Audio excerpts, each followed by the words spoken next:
Hello friends, today I'm gonna discuss with you a problem of Code Chef, October long challenge, chef and queries. So what we were given in this problem is we have some queries that we had to process, and on the ith day we receive q of I queries, and at max on a particular day we can process k queries, and if the queries basically the q of I, the queries on the ith day is greater than that of k, we will shift the remaining queries on the upcoming day. Okay, basically the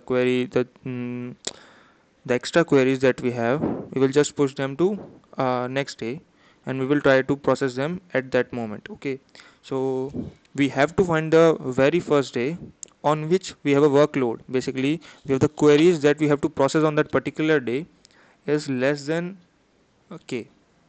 Okay, we have to find the very first day on which we had to process less than k queries. Okay, uh, I'll explain you the very first sample test case. So on the first sample test case, what we were given,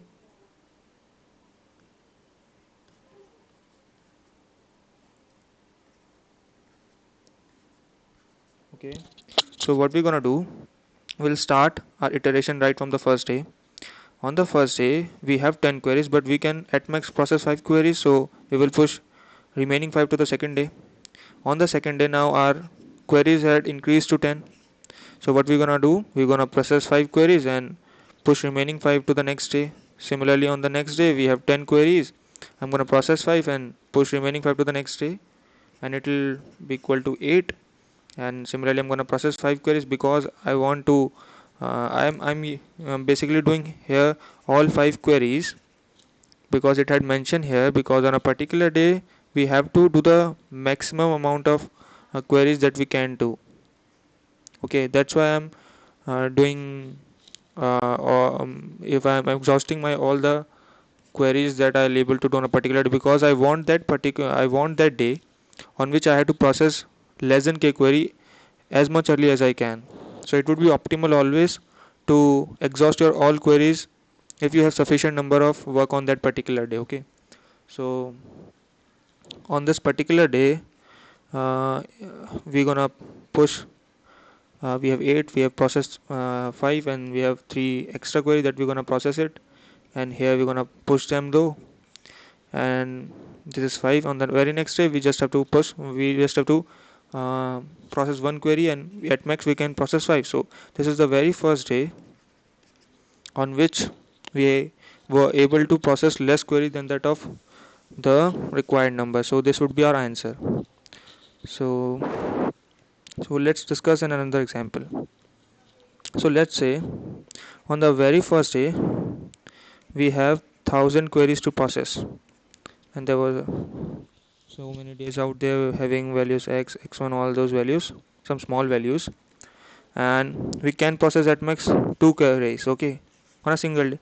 So when I'm gonna come here, I am pretty sure that my answer would be definitely greater than these many days, because to process these many queries, okay, the queries on the very first day, i I need 500 days, exactly 500 days to process these many queries. Okay, so then when I'll reach 500 days, I'll definitely gonna have these queries also from 2 to 500, because these also queries are added to my workload. So basically what I'm gonna do, when I come here, I'll check uh, until when I won't be able to get any free queries. Basically, until when I'm not gonna get free. So I'll directly jump to that particular day. From here, I'm directly gonna jump to 501, because I know that up till 500th day, I won't be able to get free, because I had to just complete these queries which are on the very first day.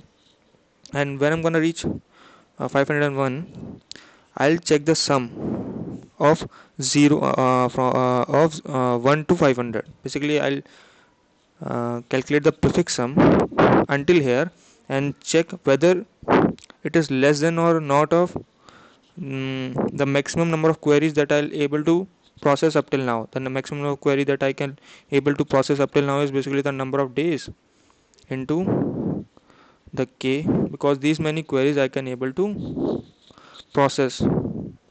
On a particular day I can process k queries, and up till 501 days I can process 102 queries, and I'll check on that particular day whether the queries were less than this or not. Okay.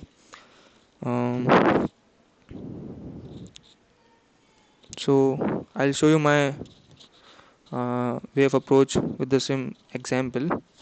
So basically what I'm doing,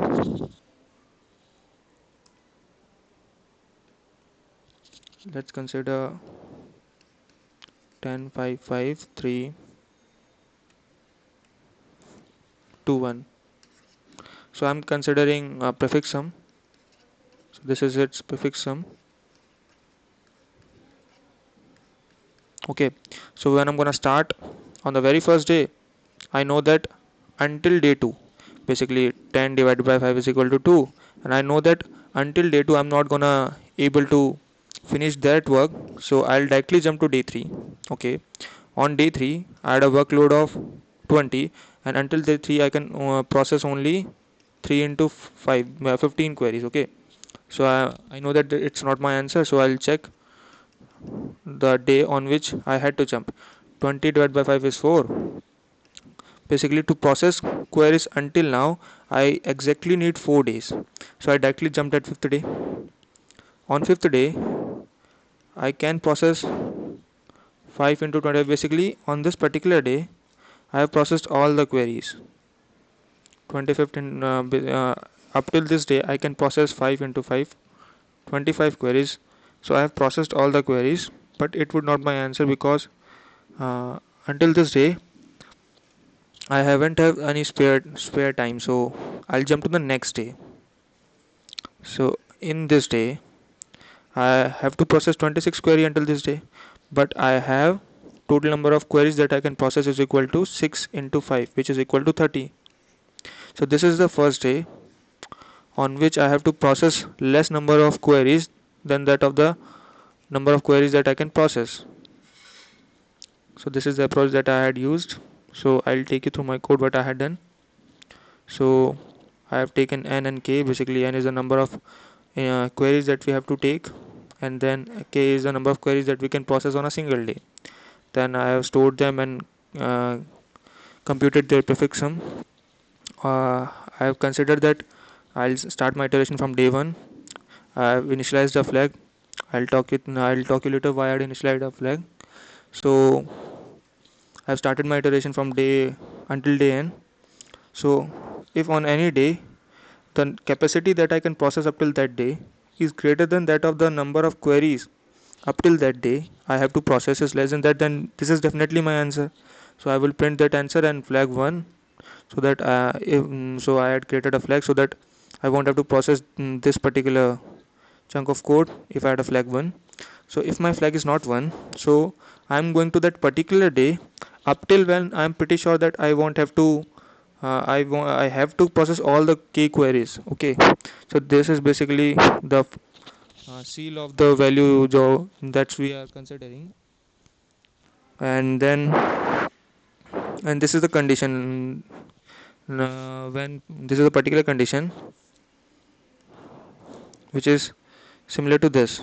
Basically, when 25 upon 5 happen, we have to just go to the very next day, because in this day we have processed all the queries that we were required to process, but we don't have any spare time to left, so that it would not be our answer, but we have to go a day forward to it. Okay, I'll give the link to my source code in the description. You can check it out there. Thank you.